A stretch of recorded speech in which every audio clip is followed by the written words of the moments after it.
Vida Familiar Shaddai presenta ¿Quién en el cielo? ¿Quién en la tierra? Crea estrellas y el mar con su voz. ¿Quién deja un trono?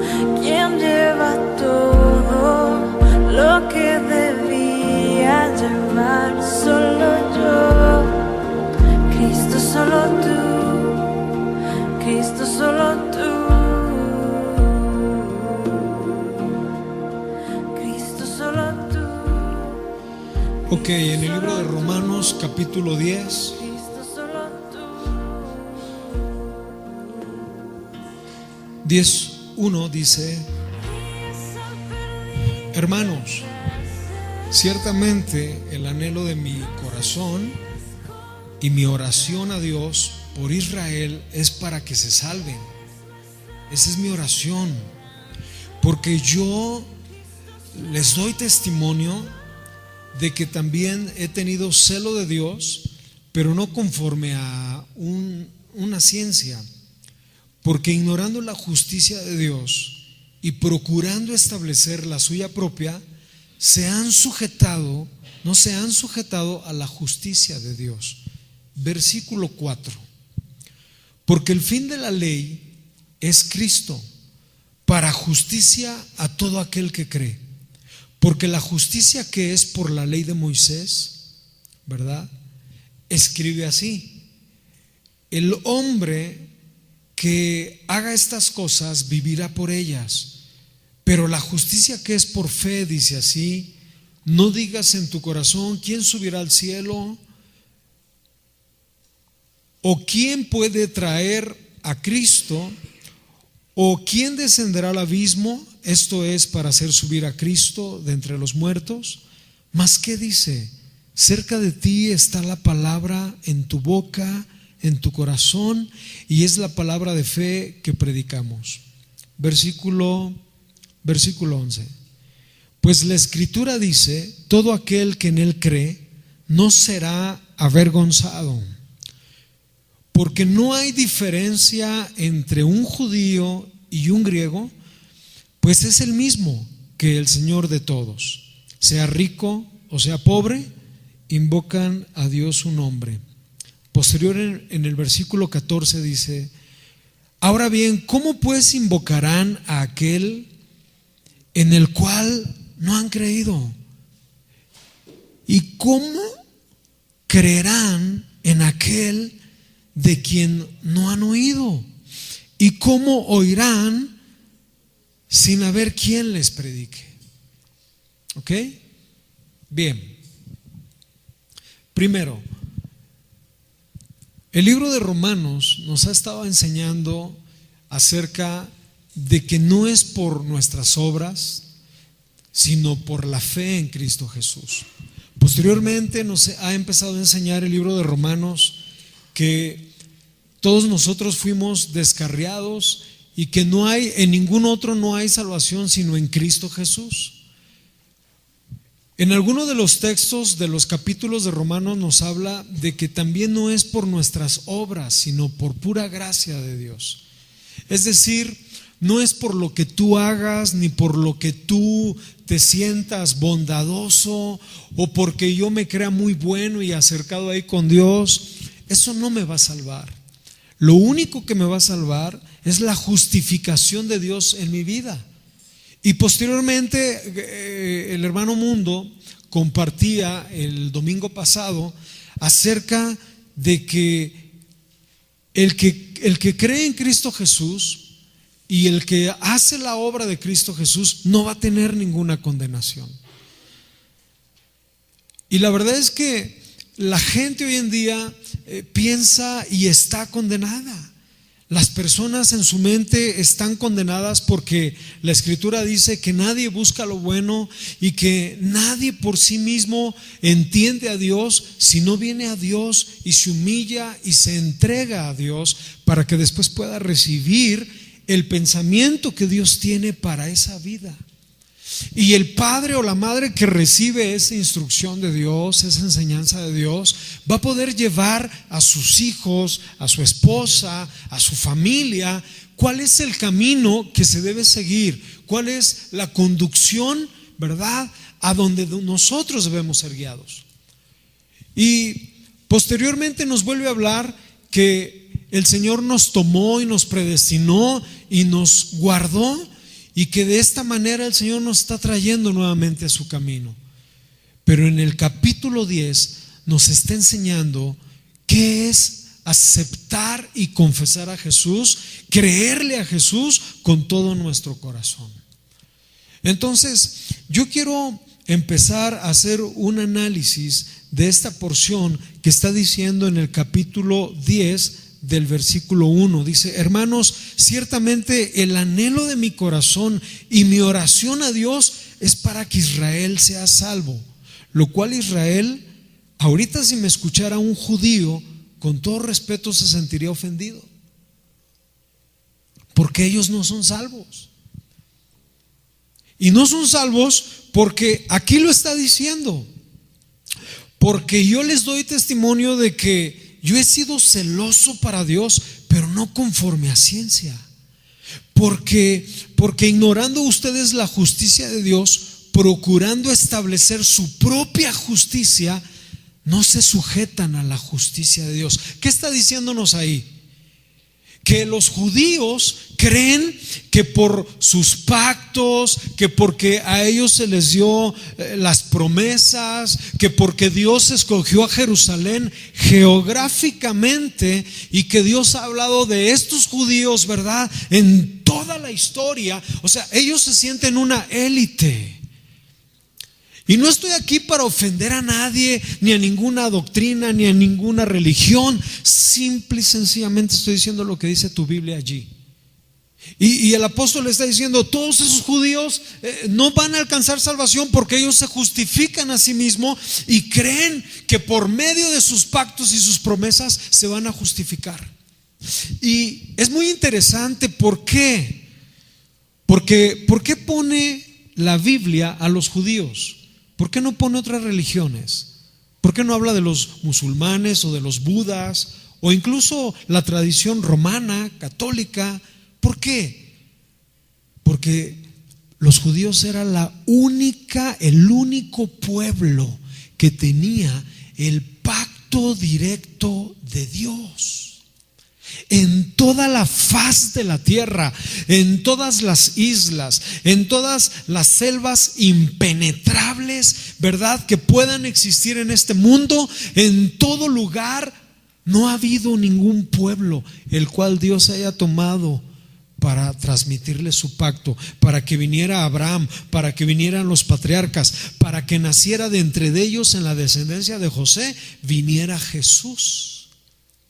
Entonces, por eso lo está poniendo de ejemplo y está diciendo: se dan cuenta, aunque ellos tienen todo ese pacto y toda esa promesa, no se salvan, no se justifican. Y vuelvo al punto. El punto es: porque yo les doy testimonio. Wow, yo les doy testimonio del celo. La Biblia dice: ustedes supieron acerca de mi antigua manera de vivir. Está hablando el apóstol Pablo. Yo era celoso de las tradiciones de mis padres, del judaísmo, que con furia y con violencia perseguía a los cristianos. Yo entiendo su corazón de ustedes, pero están cegados. Por eso dice el apóstol: yo mismo, con celo de Dios, les doy mi testimonio de que ese no es el camino. Me hacía falta conocimiento, revelación de Dios. Por eso les está diciendo ahí a los judíos. Pablo llegaba y pedía cartas a los gobernantes judíos y a los gobernantes romanos para poder sacar en una mañana a un grupo de personas como nosotros, tratando de buscar de Dios. Los agarraban de los cabellos, agarraban a las mujeres, las golpeaban, las mataban. Y algunos medios vivos los echaban al foso de los leones. Entonces él está diciendo: yo era celoso, pero tampoco esto alcanza. No vaya a ser que seamos celosos de Dios, pero de una forma equivocada. El que ama a Cristo tiene que amar a toda la gente. El que ama a Cristo debe amar incluso al pecador, al homosexual, a la lesbiana. Y no con esto estamos diciendo que nosotros practiquemos las mismas tendencias. Lo que estoy tratando de decir es que el amor de Cristo ama a la persona, pero no comparte lo que esta persona hace. ¿Me estoy dando a entender? El amor de Cristo es amar a la gente más sencilla, más humilde, incluso a la más soberbia, incluso a la más difícil de soportar. ¿Me estoy dando a entender? ¿Por qué? Porque eso es lo que la palabra nos está enseñando. No es nuestra justicia, es la justicia de Dios sobre nuestras ¿qué? Nuestras vidas. En el versículo 4 está diciendo algo muy interesante, porque el fin de la ley, les está hablando a estos judíos que acuérdense que se sentían ellos la crema innata de la sociedad, se creían la élite, ¿verdad? Y les está diciendo: judíos, por favor, el fin de su ley, de sus escrituras, de sus pergaminos, de sus promesas, el fin de toda su ley es Cristo. Punto. Y la Biblia nos enseña, oye esto, es una revelación impresionante porque ellos cada 8 días, en el día sábado, agarran los pergaminos de Isaías, Jeremías, ¿verdad? Amós, el Pentateuco de Moisés, que es Génesis, Éxodo, Números, Levíticos y Deuteronomio. Ellos cada 8 días, los judíos, en una mezquita, en una sinagoga, se meten y comienzan a leer esas fracciones, esos pedazos de la escritura, los que tú tienes allí en tu Biblia. Y por eso les está diciendo: ustedes son conocedores, ustedes tienen la ley. Les digo algo, en su ley está Cristo. Entiéndanlo, compréndanlo. Y si tú lees Jeremías 23:5, no lo busques, dice: el Señor declara: levantaré de David a un rey sabio, justo, traerá justicia a todos los moradores de la tierra. Esto no es cualquier personaje, ni siquiera David. Este está hablando de Jesús. Luego dice en Miqueas 5:2: y tú, Belén Efrata, de ti saldrá un único gobernante, y su origen es desde la eternidad. ¿De quién está hablando? Sino de Jesús. Y luego viene y dice Isaías 9 del 6 al 7, dice: porque un niño nos es nacido, un hijo nos es dado, el principado, habla de príncipe, está sobre su hombro. Su nombre es admirable, consejero, Dios fuerte, Padre eterno y príncipe de paz.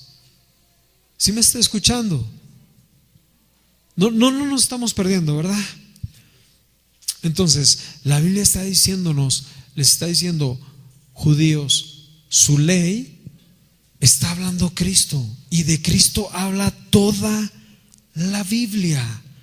Toda la Biblia. Ahora, yo te quiero decir algo que creo que esto es muy importante para todos nosotros.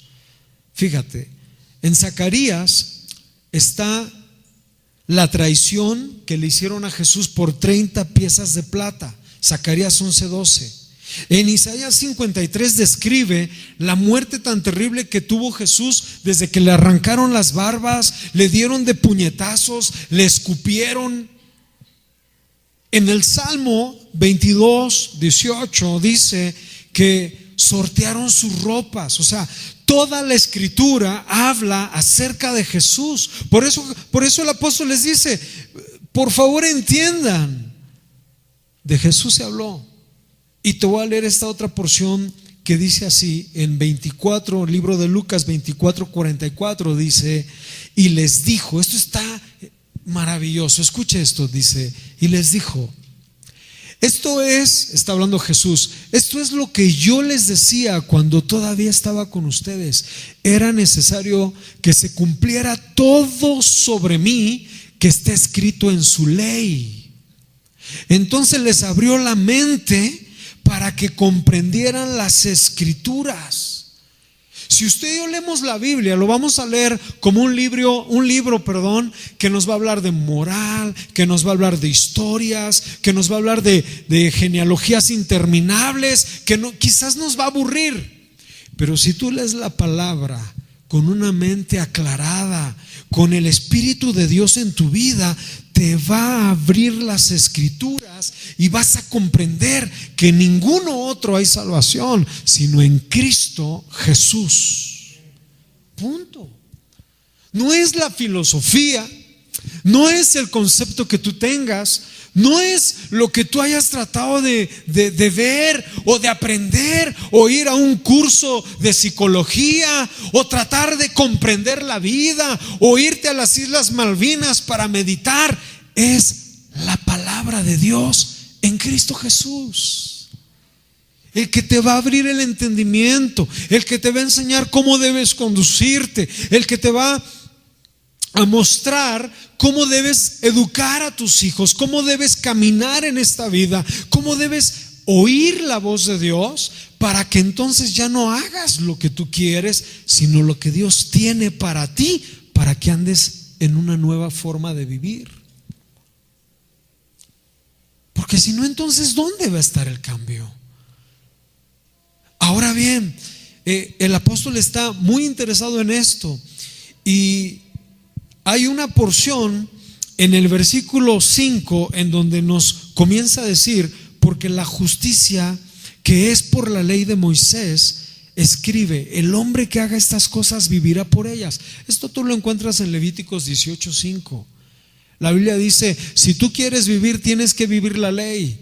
Y la ley era que si una mujer, ¿verdad?, se encontraba en pleno acto de adulterio, la tenían que apedrear, así de salvajes. Y la ley decía, si un hijo era rebelde, ¿verdad?, lo tenían que apedrear delante de toda la gente.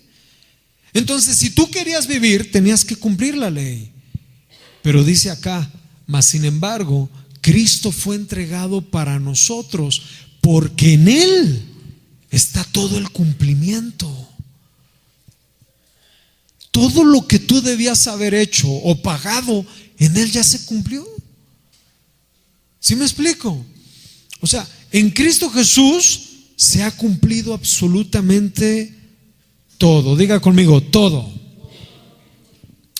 Pero ahora hay algo muy interesante también que Dios nos habla y nos enseña, porque nosotros como personas a veces dimensionamos a Dios muy lejos de nosotros. Di conmigo, muy lejos. No, pero así con estilo, diga, muy lejos.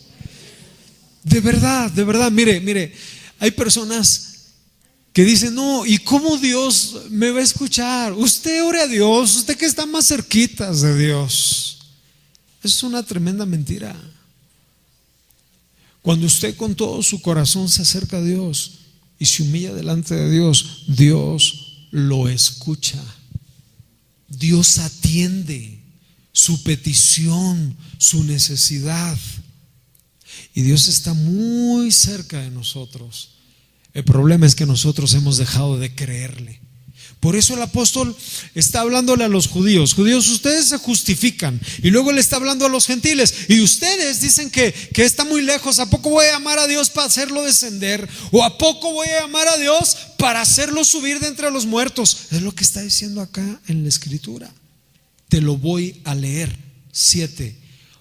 O ustedes dicen: ¿o quién descenderá al abismo? ¿Esto es para hacer subir a Cristo de entre los muertos? 6. ¿O quién subirá al cielo para que pueda venir Cristo? Nosotros lo vemos tan lejos. Pero ¿quién? ¿Cómo que es que me voy a salvar? Porque está hablando de salvación.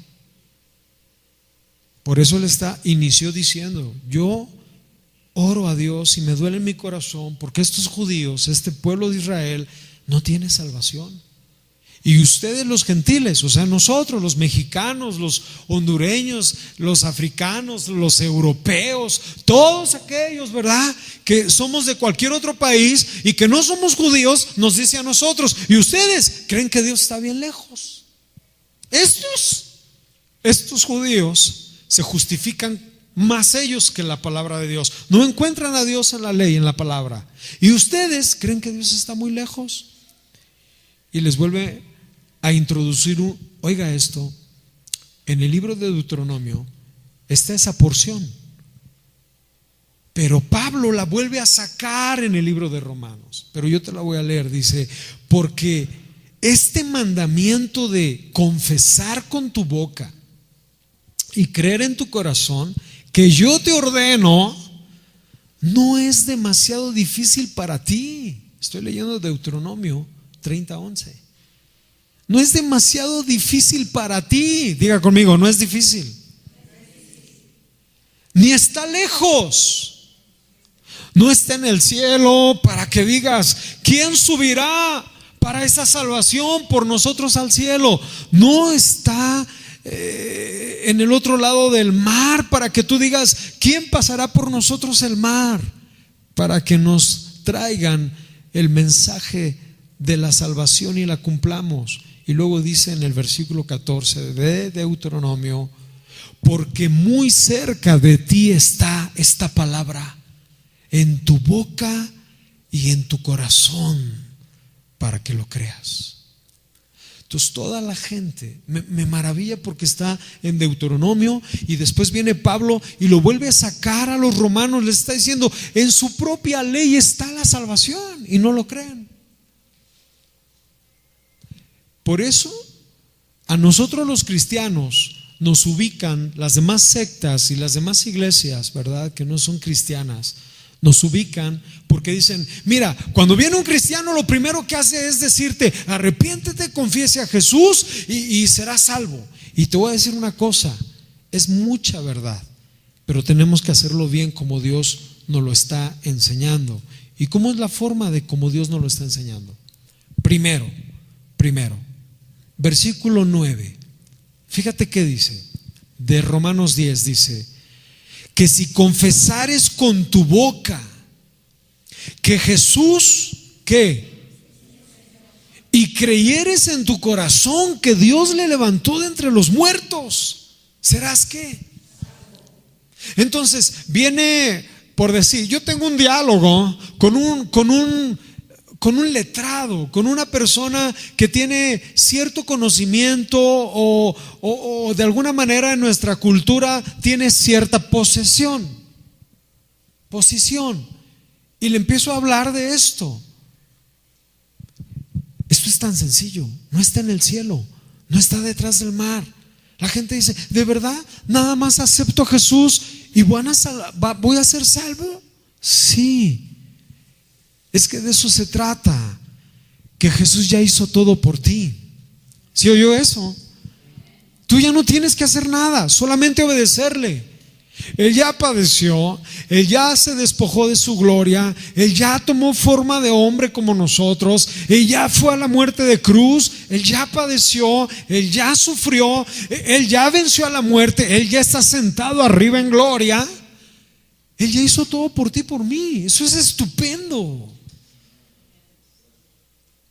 Tan fácil, nada más lo acepto y ya me perdona. Sí.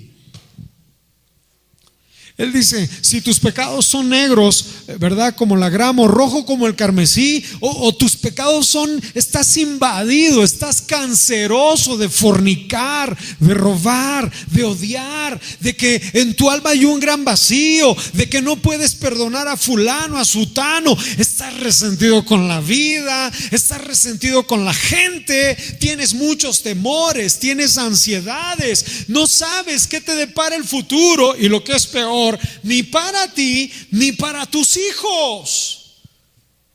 Y viene Dios y dice: ¿qué te carga? Todo eso yo ya lo sufrí, todo eso ya lo pagué. Ahora lo único que te falta a ti es creer mi palabra, confesar mi nombre, mi señorío, creer en tu corazón, y de esa manera yo te salvo. wow, no es otra cosa. ¿De qué te va a salvar? Pastor, míreme, me siento muy bien. Pastor, voy excelentemente en mi trabajo. Tengo una casa, tengo un buen carro, tengo un buen trabajo. Me siento estupendamente bien. ¿De qué me va a salvar? El día que tú te mueras, ¿quién te garantiza dónde te vas? El día que usted y yo partamos, ¿quién nos garantiza en dónde vamos a estar? Pues es que mi abuelita dice que el perro que tenía lo cuide bien y me va a guiar. Esa es una terrible mentira. No es cierto. La Biblia dice que una vez que la persona muere, está establecido un juicio. Y ese juicio, como el hermano Edmundo nos hablaba hace 8 días, me gustó muchísimo todo lo que enseñó, ¿verdad?, acerca del juicio. De cómo una persona está en juicio, escuchando el veredicto y se le dice: usted está condenado a 30, 20 años, cadena perpetua, silla electa, yo qué sé. Y esa gente tiene un juicio en esta tierra. Pero nosotros tendremos un juicio eterno. Todo ser humano después de esta vida va a tener un juicio eterno. Y va a venir la justicia del Señor y te va a parar delante del trono, dice la Escritura en el libro de Apocalipsis. Y va a decir: a ver, ¿tú qué has hecho? ¿Tú qué hiciste? ¿Creíste en el Señor? ¿Tú tienes señorío? ¿Tú creíste en tu corazón en Jesús como tu único y verdadero Salvador? De eso te está salvando. En esta vida Dios ya te ha dado una vida. Dios ya ha puesto los elementos y las cosas para que tú andes en ellos. Según la Biblia en el libro de Hebreos dice que Él preparó antes de que tú nacieras todas las cosas en las cuales tú puedas andar. Las preparó para que andemos en ellas. Así que tú ya no puedes andar haciendo cualquier cosa. Perdón. Por eso este evangelio te lleva a una verdad. Pero es muy lento, pero es muy aburrido. No importa, si así lo ves, no pasa nada. Pero esto te trae a salvación. Esto te trae a salvación. ¿Sabes cuál es el peor error que hemos cometido? Que a la gente le decimos: cree en Cristo, acéptelo como su Señor Salvador. Y la gente, pues toda con su dolor, ¿verdad?, o con su necesidad, viene y lo acepta. Pero después los dejamos abandonados, como dice el libro de Job 39:16. No lo busque. Dice la Biblia en Job: no seas como las avestruces que tratan a sus hijos con crueldad, y todo su trabajo es en vano cuando los abandonan y vienen las bestias del campo, o la serpiente come sus huevecillos. No seas como las avestruces. ¿A qué se refiere esto? A que muchas veces nosotros le compartimos a la gente la palabra de Dios y la gente queda así como media viva, ¿verdad?, con esperanza, y después los abandonamos o no les damos un seguimiento. No les enseñamos qué es arrepentirse. No les enseñamos cuál es el compromiso que ahora tú adquieres cuando confiesas el nombre del Señor Jesucristo. Yo tenía tan solo 19, 20 años cuando alguien me enseñó el camino y me dijo que me tenía que arrepentir, y me habló de mi moralidad, y me habló de mis faltas, y me habló de mi pecado, y me habló que en Cristo Jesús había perdón de pecados, pero que yo tenía que reconocer a Jesús, tenía que confesarlo, debía creerlo en mi corazón, y el Espíritu Santo tocó mi corazón, y ahí fue cuando yo creí. Así como tú alguna vez alguien te habló de Jesús y tú creíste y tú dijiste: yo no entiendo muchas cosas de esto que habla este señor, pero hay algo dentro de mí que me está llamando a su presencia. ¿O por qué estás aquí? No estamos aquí para recibir alguna herencia. Tú no estás aquí porque se te paga un cheque mensual o semanal. Tú y yo estamos aquí porque reconocemos por su Espíritu que nos da vida en nuestro espíritu, que en ninguno otro hay salvación y que Él es digno de ser alabado, glorificado, exaltado, y que toda nuestra vida debe ser transparente delante de Él. Si no hay transparencia, de nada sirve. Yo he tenido que cerrar negocios a lo que me dedico por gente desleal. Yo observo una cuestión, así sean 10,000 pesos, 1,000 pesos, que vea ventaja, digo, yo aquí no funciono. Cristo te quiere completo. Él quiere tu honestidad. Él quiere que te entregues. Por eso en el versículo 9 dice que si confiesas, desde el 8, ¿más qué dice? Cerca de ti está la palabra, en tu boca y en tu corazón está la palabra de fe que predicamos. 9, que si confiesas con tu boca que Jesús es ¿qué? Y creyeres en tu corazón que Dios le levantó de entre los muertos, serás. Ya no hay condenación. ¿Así de fácil, pastor? Sí, pero permíteme explicarte qué es Señor. Porque la palabra Señor tiene un significado teológico. ¿Qué onda es eso de teológico, pastor? Déjate lo explico más sencillo. La palabra Señor viene del Kyrios, y la palabra Kyrios viene del griego, y su esencia en hebreo es Adonai, es Señor Dios, es el que se puede traducir como soberano, como majestad, como el que gobierna. Esa palabra Señor. No es lo mismo decirle a un tipo, a algún personaje, hola Señor, buena tarde, a decirle Adonai o Kyrios, que significa tener señorío, que significa soberano, que significa tener majestad y que significa tener gobierno. Entonces, cuando está diciendo en esta porción que si confiesas con tu boca que Jesús es el Kyrios, está diciendo, si confiesas con tu boca que Él es tu Dios soberano, que Él tiene la majestad y que Él gobierna, tú ya no puedes hacer lo que tú quieres. Por eso es que a las personas hay que enseñarles bien. Desde este momento que tú confiesas el nombre del Señor, tú te estás sometiendo sobre el dominio del Señor Jesucristo, porque a eso vino Jesús. Jesús vino a todos los que se habían perdido, y todo aquel que tiene de Dios aquí adentro va a abrir sus oídos y va a entender a través del Espíritu Santo y va a decir, yo creo en esa verdad. No sé si me explico. Señorío. Cuando tú estás hablando de Jesús, su señorío está por encima de todo. Te voy a leer 3 pedacitos de textos para que puedas comprender su señorío. El primero, porque en Él fueron creadas todas las cosas que están en el cielo y las cosas que están en la tierra. Haga una enumeración de las cosas del cielo, las galaxias, las constelaciones, su profunda riqueza. Haga una evaluación de toda la tierra, los cosmos, de todo lo que hay en los mares, de toda la vegetación diferente y diversa que hay, de todos los animales que se arrastran, que vuelan, que están en todos los océanos del mar. Eso es señorío. Él es creador de todos los cielos y la tierra.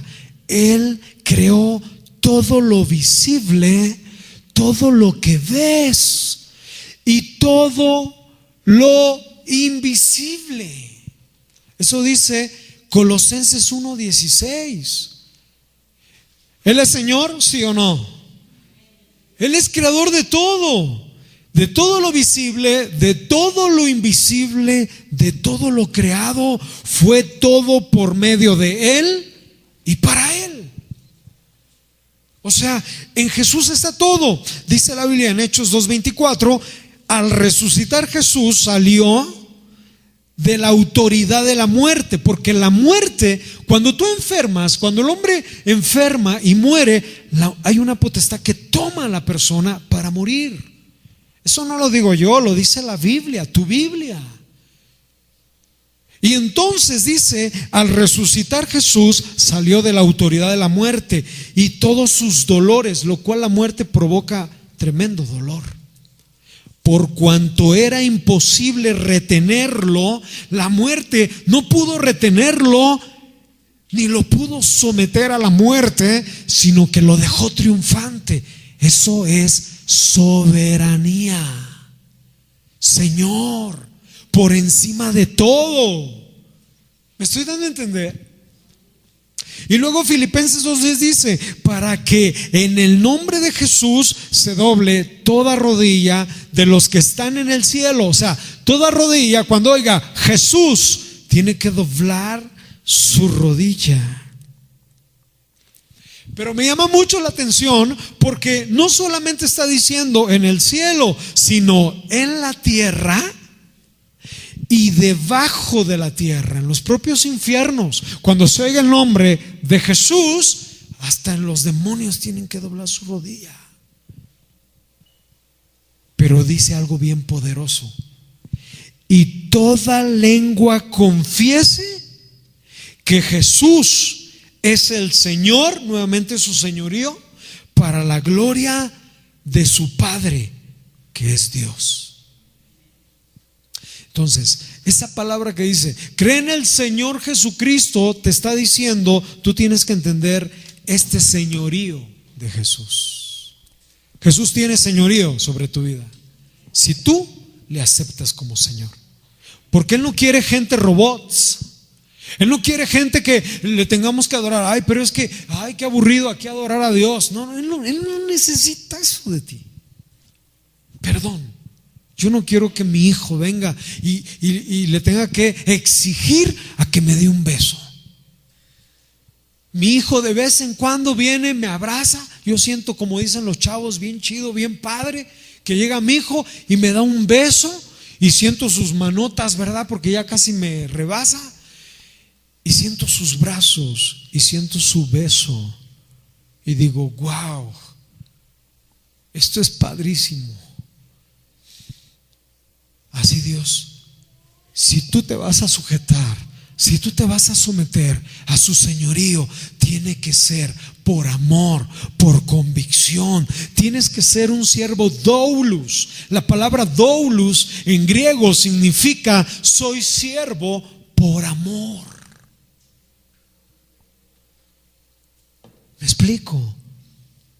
¿Sí o no? Entonces, te quiero leer un comentario muy interesante. Dice, cuando confieso a Jesús Señor, estoy consciente a sujetarme incondicionalmente en todos los aspectos de mi vida. Renuncio al pecado, a la rebeldía, a mi independencia, a mis propios criterios y deseos, a mi voluntad, y ahora mi vida está bajo su señorío. Él es mi Señor, Él manda mi vida, y desde ese momento tomo su palabra para aprender, no la Biblia, sino para obedecerle a Él y hacer todo lo que me pide. Wow. Eso es cuando alguien acepta el señorío de Jesús. Eso es cuando tú y yo dijimos, yo te confieso, Jesús, te acepto como mi único y verdadero Salvador, mi Señor Jesucristo. Te está diciendo, entonces ya no puedes ir más a pecar, ya no puedes ir más, pastor, pero qué difícil es dejar de pecar, tan delicioso que es pecar. Pero Dios te va a dar la fuerza El Señor dice su palabra que su Espíritu te va a ayudar para que restaures tus pensamientos, para que tome todos tus deseos. Por favor, a mí el Señor me sacó de lo más vil y menospreciado. El peor pecador de ustedes tienen cara de ángeles. El peor pecador aquí soy yo, era yo. Mi mente, mi corazón no creía en Dios. Yo creía solamente en otras cosas y ser intelectuales, hasta que Dios dice: no es ni el intelectualismo, ni el humanismo, ni la filosofía, ni la psicología, ni tus conocimientos, ni tu yo. Soy yo. En mí hay palabras de vida eterna, dice el Señor. No es en tus riquezas, ni en tu esperanza. Ay, mi esposo es mi esperanza. Se le puede morir. Ay, pero es que la herencia se le puede acabar, se la pueden robar. ¿Cuánta gente con muchos millones se suicida? Es gente infeliz. Porque el único que puede llenar tu corazón, tu vacío y tu vida es Jesús. ¿Cuántos creen esta verdad? Yo hasta aquí quiero parar, pero quiero terminar bien y concluir en el versículo 11. Perdón, en el versículo 9. Que si confesares con tu boca que Jesús es el Señor y creyeres en tu corazón que Dios le levantó de entre los muertos, serás ¿qué? Serás salvo. Entonces usted me dirá: pastor, ¿otra vez me quieres evangelizar a mí? No, solamente quiero que aprendas a cómo ir a llevar las buenas nuevas a la gente. Solamente quiero, yo no quiero, perdón por ponerme ese título. El Señor quiere, a través de su palabra, que tú puedas entender bien su palabra para enseñarla a las personas.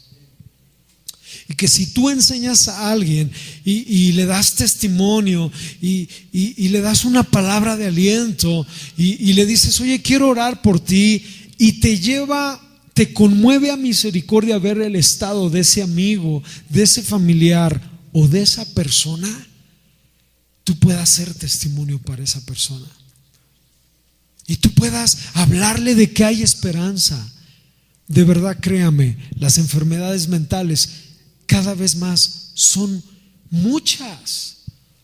Los infartos cerebrales del corazón cada vez más va en aumento en gente joven, en gente jovencita, suicidios, en gente joven, paros cardíacos, derrames cerebrales. Entiéndame, la gente allá afuera está necesitada de este mensaje de salvación, porque los judíos se justifican a sí mismos y la gente dice: está muy alto, muy lejos la salvación. Y viene el Señor y dice: no, enséñales que cerca de ellos está, en su boca y en su corazón. Enséñales que yo soy el Señor, que yo tengo el señorío. Enséñales que en mí se reconcilien. Enséñales que yo les voy a dar una vida nueva y que van a ser salvos de toda condenación, de todo juicio y de toda aquella maldad que se venga. Si usted lo cree, dele un fuerte aplauso a Jesús. Enséñales.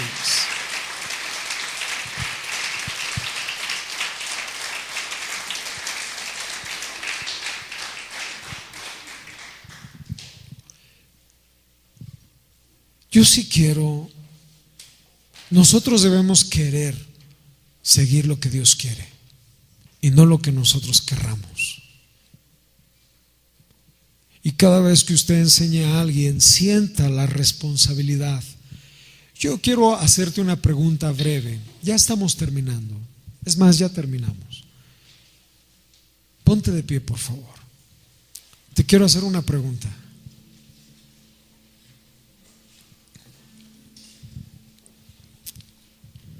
quiero hacer una pregunta.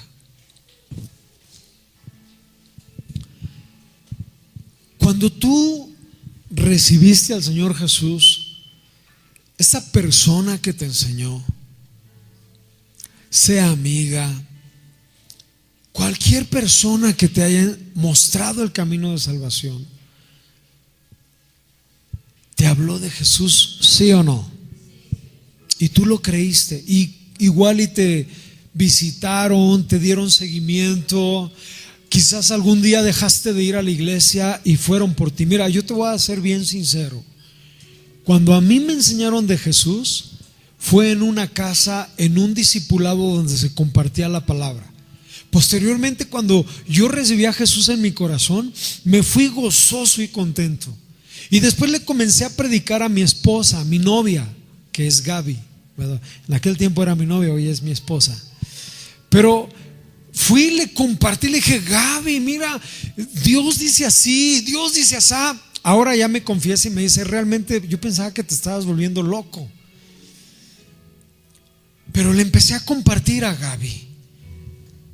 Y después Gaby y yo recibimos juntos el bautismo y fue muy padre, ¿verdad? Y empezamos a obedecer lo que Dios nos decía como novios. Porque no sabíamos, no conocíamos a Dios. Pero cuando conocimos a Dios tuvimos temor y nos guardamos hasta el día de nuestra boda. Antes no, soy sincero, porque éramos ignorantes. Pero cuando tú conoces el señorío de Jesús en tu vida, tu mente, tu corazón cambia.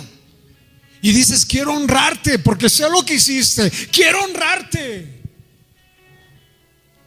Porque Él se despojó de su gloria, pensó en ti, vino a morir vil y miserablemente en una cruz del Calvario, por ti y por mí. Y después recuerdo que íbamos a la iglesia y después dejamos de ir no recuerdo bien por qué, mi trabajo me absorbió. Éramos unos jovencitos, 21 años tenía yo. Ya estoy viejo, ya casi cumplo 50. ¿Qué pasó? Bueno, estamos ahí, ¿está? Y entonces el punto fue que alguien fue a nuestra casa, nos tocó el timbre y nos dijo: ¿qué tal, hermanos? No los hemos visto. No se alejen. La Biblia dice en Hebreos: no dejes que una raíz de amargura, ¿verdad?, les contamine el alma. No se aparten del Señor, porque muchos tienen por costumbre el alejarse de Dios. Y fue como un bálsamo. No, sí, vamos a ir, yo vengo por ustedes, nos dijo. Pues si quieres ven, pero vamos a ir. Y fue por nosotros. Y a mí y a Gaby, dos chamacos, ¿verdad? Bueno, dos jovencitos de 21, 19 años que tenía Gaby. Ahí vamos a la iglesia. Y de ahí no me volví a soltar hasta el día de hoy. Pero es importante que alguien que te enseñó lo haga bien. Enséñale, dile: no, tú necesitas formación, tú necesitas tener más firmeza en la palabra. ¿Sabe por qué la gente a veces está y luego se va? Porque no está firme, porque no lo han llevado a conocer del Señor. Hoy lo único que quiero hacer es darle muchas gracias y adorarlo a través de este canto. ¿Lo podemos adorar?